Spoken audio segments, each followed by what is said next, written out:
Late Night Health continues. I'm Mark Alyn, along with the insane Daryl Wayne, and our co-host of the day is Bernardo Moya, the author of The Question, Find Your True Purpose. We're going to talk now with Patricia Eltinge. She is the author of The Dream Class, Know Your Dreams, Know Yourself. Patricia, nice to talk to you again. Patricia and I and her publisher, Eton, met. It's been a couple of months, and it's taken us a while to get together to bring Patricia onto the show. This is a beautiful book. It's a coffee table book, but it's just chock full of great information. How did you get into dreams? And then I'm going to have Bernardo grill you as well. Okay. Yes, well, I got into dreams many years ago as a child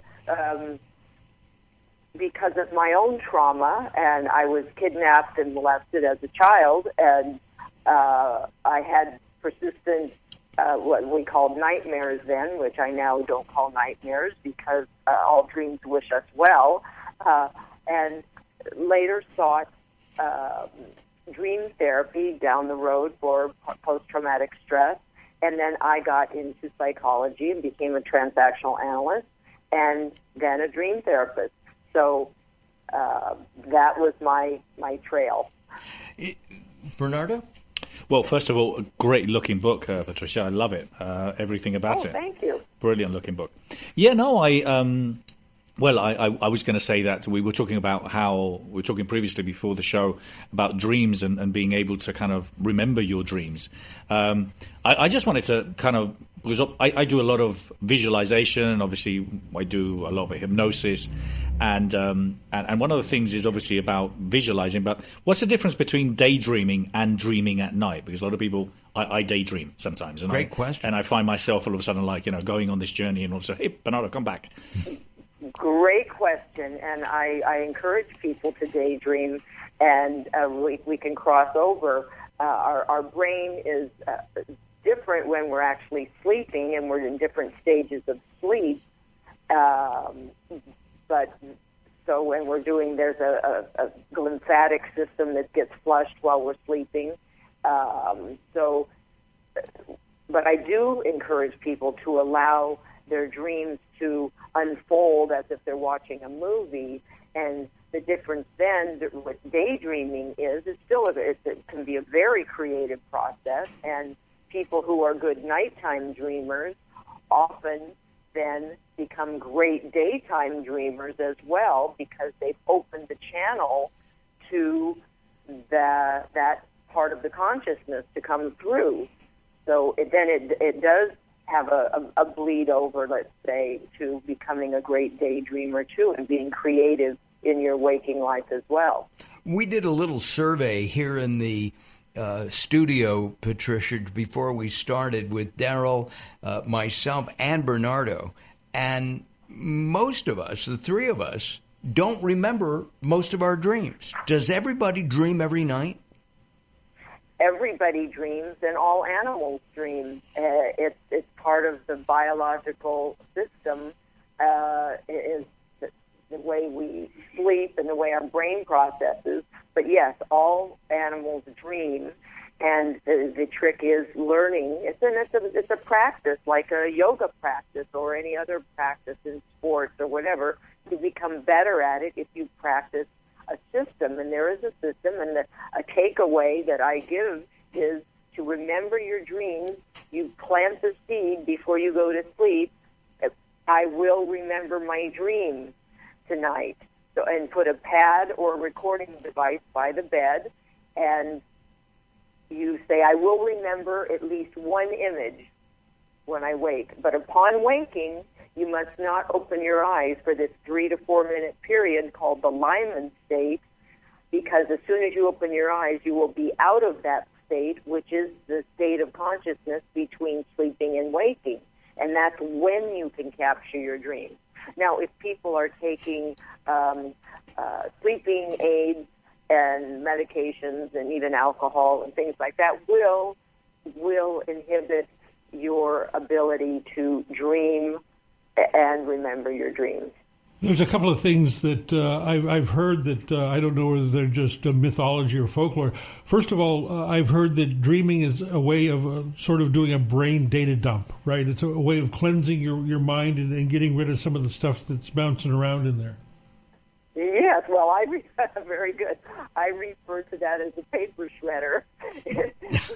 we do paper shredding every night, but in that process of shredding, we are extracting and extrapolating how we are perceiving our daily lives, and that's our thinking and our feeling and our emotional state, and how we're perceiving what the data coming in and what is going on in our lives and how to move forward. And a lot of people ruminate in their lives, and so this is when you start understanding your dreams.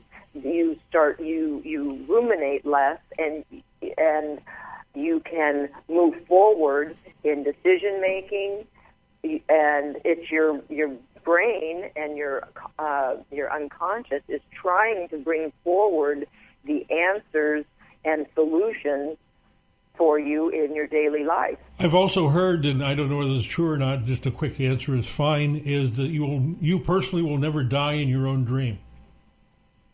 Ooh, interesting. You don't really die in real life, but I tell people if they're dreaming that they're falling off a cliff or jumping off a cliff, allow it to happen and see what part of you is you're letting go. You're letting go when anything dies in your dream. Everything in your dream is an aspect of yourself. So if there's a piece of you that needs to go, it doesn't serve you anymore, a piece of your personality, a piece of your behavior, an aspect of old feelings, old resentments needs to go, often it will show up as something dying in your dream. Wow. The dream class is the topic of our instructional meeting here on Late Night Health.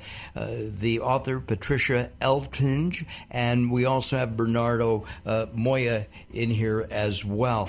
You told me a couple of months ago when we met, you said to do,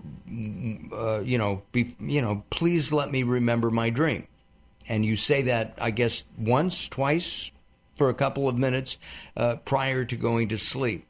And I recently had an experience that somebody, a dearly departed one, was thanking me.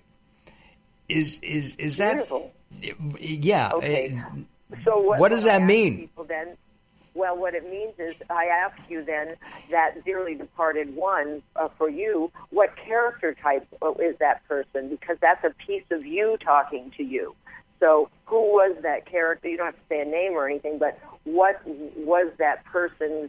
What does that person represent in their character or their personality that could represent an aspect of yourself?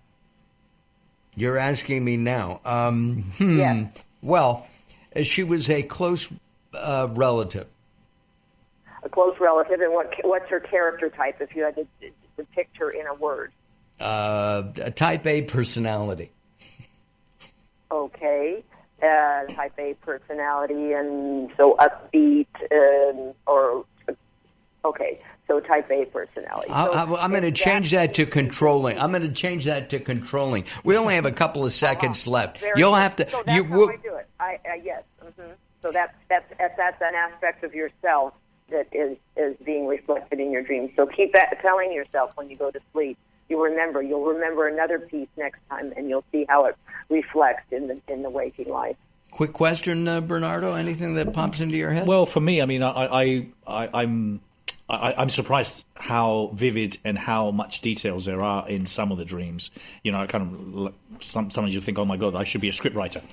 but one of the things I was just simply going to say is simply about asking yourself an empowering question before you go to sleep, because I always know that, next morning, for whatever reason, in the middle of the night, you have the answer. I believe that to be true too. Wow. Yes. Hey, Patricia, we're going to have you back sometime in the end of January, and we'll do some. We'll spend some more time with you. The Dream Class is the name of the book. Know Your Dreams, Know Yourself. What is your website, Patricia?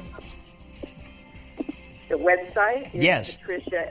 www.patriciaeltinge.com. And that's ELTINGE. All right, we're out of time for this segment.